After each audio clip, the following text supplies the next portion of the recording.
Loiza Canlas, a registered pharmacist and Mutyaning Kapampangan 2017 first runner-up. brings pride and honor to her province as Miss Millennial Pampanga.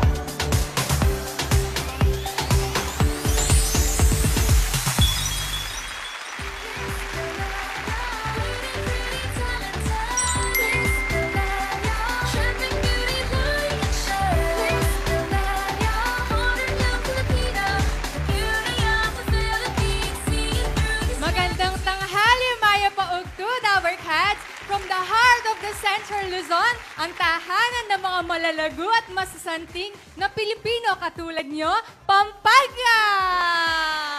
Nako, maraming temptations po talaga pero dahil dedicated po ako at may pangarap na maging Miss Millennial Philippines 2018, nagda-diet po ako. Ikaw ba nagluluto? Hindi po, pero Kumakain. masarap po akong kumain. Oh! But I'm sure yung mami mo magaling magluto. Opo. Favorite ko po yung asado ng mama ko. Hindi pa ako nakatikim ng kapampangang asado. May pagkakaiba ba? Po, May pagkakaiba yung asado ninyo? meron po kaming dalawang ways na pagluto ng asado. Meron po kami tinatawag na asadong matwa and yung simpleng asado po. Difference po ng asadong matwa is yung ways. Kaya po matwa or matanda kasi po matagal po yung process ng pagluluto. Compared Uy, po ang sa lambot asado na alam nun. natin ngayon na one way sauce, pirito, then okay na po. Or speaking of, pagkain din naman ang pinag-uusapan namin, turuan mo naman kami ng kapampangan words katulad ng masarap. Masarap in Kapampangan po is maniyaman. Dapat po may feelings. Ano? Maniyaman. Mangyaman. Mayaman. Yes po. Mahinyaman. Maniyaman. Mangiyaman. Mangyaman. Mangiyaman. Okay. Paano naman kapag pagkatapos mo ng kumain at busog ka na? Mabsi. Mabsi. Ngayon po, ipakabsyanda kayo po kung kakong dadalang pamangan. Bubusugin ko po kayo sa dala kong pagkain. Ay, ayos. Looking forward. O para dun sa mga Dabber Cats nating hindi pa nakakarating ng Pampanga at hindi namin alam kung bakit. Paano mapumunta sa Pampanga? Dito po sa Cubao, marami pong bus po na pwedeng sakyan. Via NLEX po, 45 minutes kung walang traffic. Pero kung may traffic po is 1 hour and 30 minutes po. Ang Pampanga po is, belong po siya sa isa sa mga sun rays po ng Philippine flag po na lumaban po para sa Pilipinas. Kaya ang mga Kapampangan, hindi lang po masarap magluto, matatapang po, walang sinusuko ang laban. Sa ganda at sarap ng pagkain, mapapanganga ka. Dabber Cats, I will take you to my fun province where you can call home. Tara na, Mekeni, Pampanga! Maya Paaldo, kabalentong Dabber Cats. I'm Eloisa Canlas, your Miss Millennial Pampanga 2018. Malaus ko po, Pampanga. Kasama po natin ngayon ang Guardian of Kapampangan Cuisine at Ching Lilian Lising Borromeo.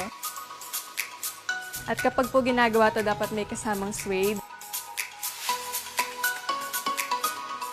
Bango! Nakakagutom! Nandito po tayo ngayon sa Heritage House sa pagmamayari ng mga Manuel, Sandico at Hizon. Nanoing mumu ng lulubking isip mo, stong dimdame ing Bermans. Parol! Merry Christmas, Dabber Cats!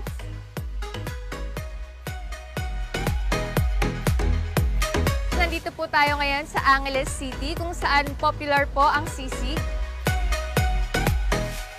Dabber Cats, ito na po ang finished product na sisig. Tara po, takman tayo. Naman! We are more than just food. We give you a taste of great adventure, rich history, colorful culture, exciting events, loving people. Pampanga, a home to unique flavors of experience. I'm Eloisa Canlas, your Miss Millennial Pampanga 2018.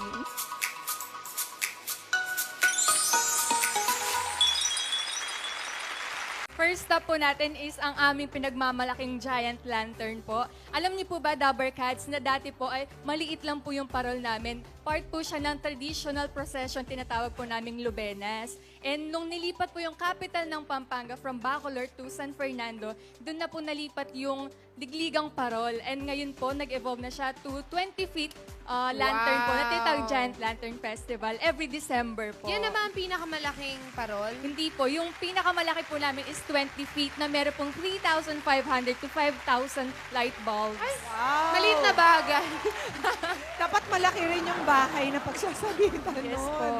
Ano ba, Eloisa? And Sa meron- mga pagkain naman, Sa mga pagkain naman po, ito po ang aming famous na sisig, Sisig. pinagmamalaki po namin. At ang history naman po ng sisig is, during Clark Air Base time po, yung mga Americans, hindi po sila kumakain ng ulo ng baboy. So yung mga Americans po, pinamimigay nila yung ulo. And then yung mga Kapampangan, since abundant po kami sa mga ingredients, gumawa po sila ng something out of that pig head or pig cheek po, sisig nga na. Galing, malikhain. maraming salamat. And sisig sa mga po means to taga-airbase. snack on something sour.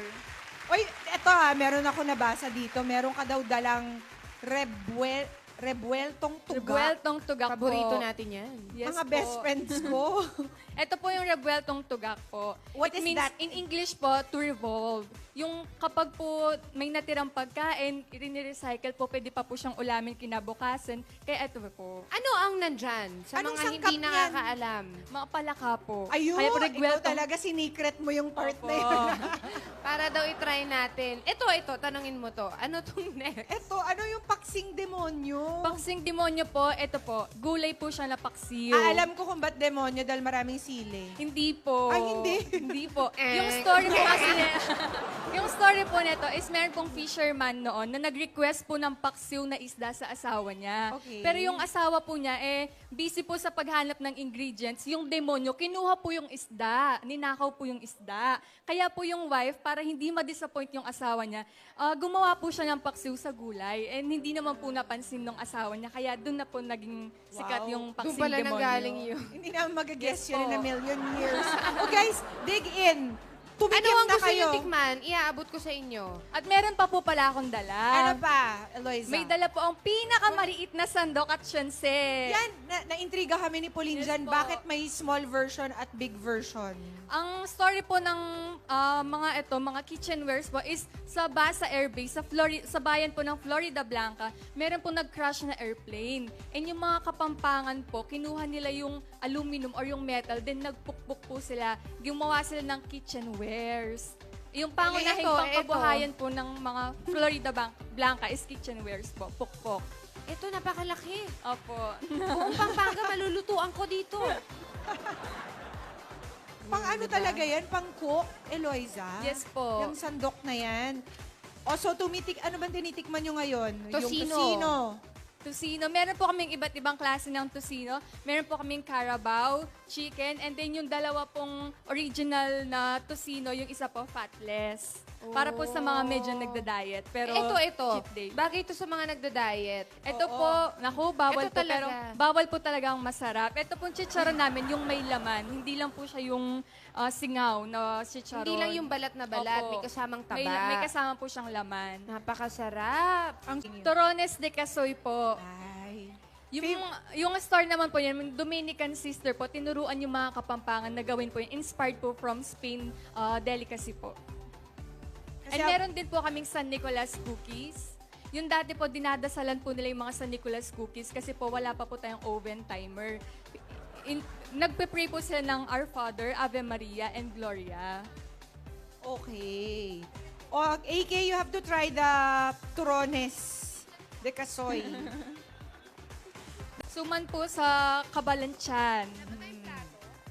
And meron din po kaming Maha Blanca. Kung mapapansin nyo po, marami po kaming mga delicacies na ginagamitan po ng gatas. Kasi po marami pong damulag or Carabao po sa Pampanga. And yung gatas po, yun yung pangunahing ingredient po ng mga yan. And meron po kaming gift sa inyo, ang Ma'am Pauline and Ma'am Pia. Sa inyo po yung dalawang parol.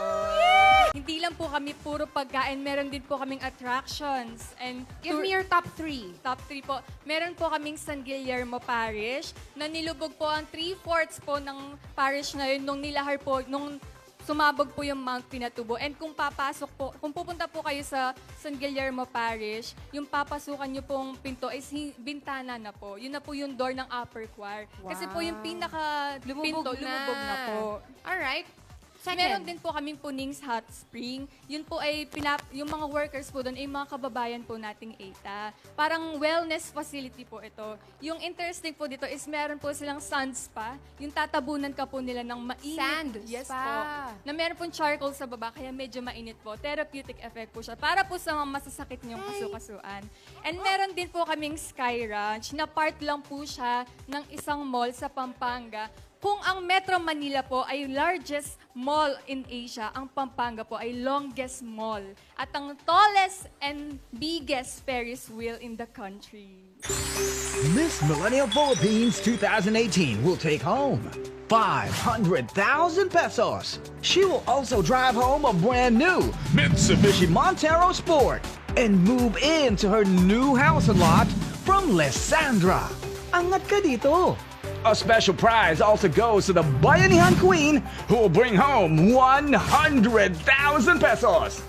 Plus, a chosen project in her city or province will receive 1 million pesos worth of funds.